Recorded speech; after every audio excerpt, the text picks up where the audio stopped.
पहाड़ों में अक्सर भूत, प्रेत व आत्माओं की कहानी सुनने को मिलती है।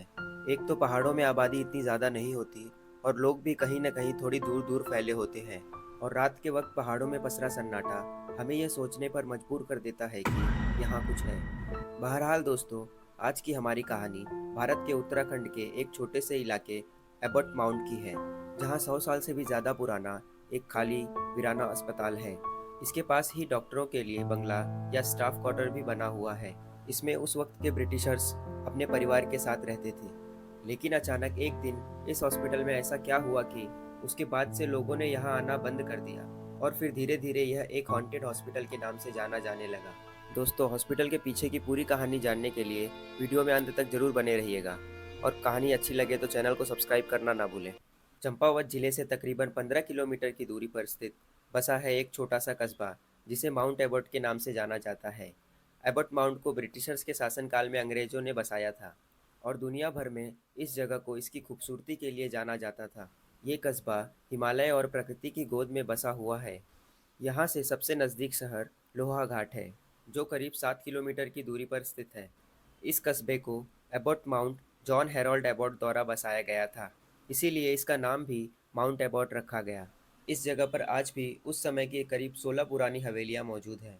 पास में ही बेहद खूबसूरत लेकिन अपने अंतिम दिन गिनता एक चर्च भी है और इसके निचले स्थान पर कब्रिस्तान बना हुआ है, जहाँ 10-12 कब्रें हैं। यहाँ पर एक हॉस्पिटल के अलावा थोड़ी दूर पर ही एक घर बना हुआ है, जिसे लोग मुक्ति घर अथवा मुक्ति कोठी कहते हैं।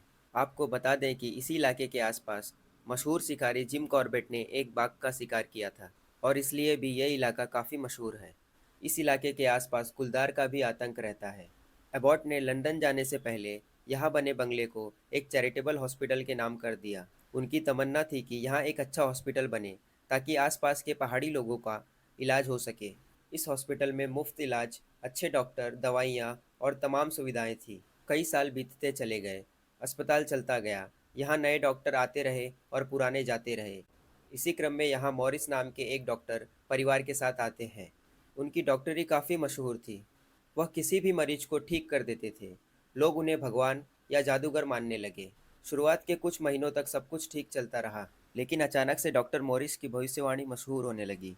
एक समय ऐसा आया कि डॉक्टर मॉरिस मरीजों को देख भविष्यवाणी कर देते कि उसकी मौत इस तारीख को इतने बजे हो जाएगी, और होता भी बिल्कुल वैसा ही था। गांव के लोग भोले भाले और अंधविश्वासी थे। उन्हें भी डॉक्टर मॉरिस की बातों पर आंख बंद करके भरोसा होने लगा।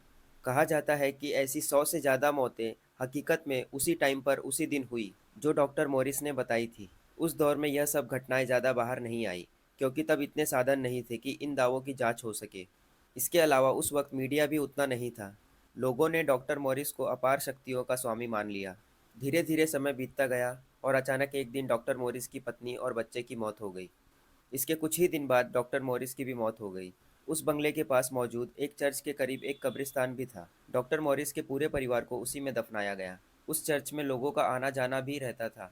डॉक्टर मॉरिस की मौत के बाद जब उस जगह पर दूसरे डॉक्टर आए तो धीरे धीरे डॉक्टर मॉरिस की भविष्यवाणी वाले राज से पर्दा उठने लगा।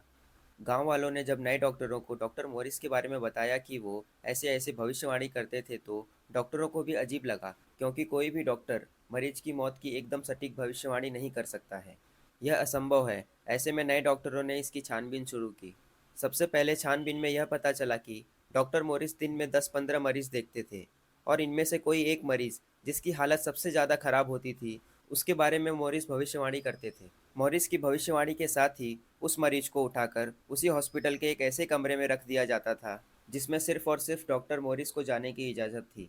उस कमरे में जाने वाला कोई भी मरीज जिंदा बाहर नहीं आया था। बाद में जब पूरी सच्चाई बाहर आई तो पता चला कि डॉक्टर मॉरिस ने जो भी कहा था, जो भी भविष्यवाणियाँ की थी, वो सब उन्हीं का रचाया हुआ था और हर मरीज की मौत के लिए वह खुद जिम्मेदार थे।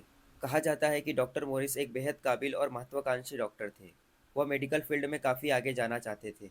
वह हमेशा यह सोचते या रिसर्च करते कि इंसान का दिल धड़कता कैसे है, इंसान का दिमाग सोचता कैसे है, क्यों इंसान के दिमाग अलग अलग होते हैं और वो क्यों एक सा नहीं सोचते। इस तरह के सवाल डॉक्टर मॉरिस के जहन में रहते थे। इन्हीं सवालों का जवाब पता करने के लिए डॉक्टर मॉरिस मरीजों पर तरह तरह के एक्सपेरिमेंट किया करते थे। उनके इन्हीं बेतुके रिसर्च की वजह से मरीज की जान चली जाती थी। डॉक्टर मॉरिस जब मरीज की मौत की तारीख और समय बताते थे तो उसे अपनी एक डायरी में नोट करते और ठीक उसी समय पर उस मरीज को मार डालते थे और बाद में कमरे से सिर्फ लाश निकलती। जब डॉक्टर मॉरिस की हरकत का खुलासा हुआ तो लोगों ने उन्हें डॉक्टर डेथ बुलाना शुरू कर दिया। आज भी उस जगह को डॉक्टर डेथ के बंगले के नाम से जाना जाता है। धीरे धीरे लोगों ने इस हॉस्पिटल में आना बंद कर दिया और दूसरे हॉस्पिटल की ओर रुख करने लगे। नए डॉक्टरों के आने के बाद भी लोग वहां जाने से बचने लगे। इस हॉस्पिटल को लेकर लोगों ने कई तरह की बातें भी शुरू कर दी। लोग कहने लगे कि हॉस्पिटल से रात को चीखें निकलती हैं, अजीब अजीब परछाइयाँ दिखती हैं, लोगों के रोने की आवाज़ें आती हैं। उस हॉस्पिटल के आसपास की जगह को लोग भूत प्रेत व आत्माओं का गढ़ मानते थे। बाद में हॉस्पिटल को भूतिया घोषित कर दिया गया। इसके बाद लोगों ने हॉस्पिटल के आसपास मौजूद चर्च और कब्रिस्तान में भी जाना छोड़ दिया। दोस्तों, आज भी वो बंगला मौजूद है और आज भी लोग उससे दूर ही रहते हैं। हालांकि इस बंगले को लेकर काफ़ी सारे यूट्यूबर्स और न्यूज़ चैनल्स ने भी रिसर्च किया, लेकिन कुछ खास हाथ नहीं लगा। दोस्तों, वीडियो अगर अच्छी लगी हो तो चैनल को सब्सक्राइब कर हमें मोटिवेट करना ना भूलें।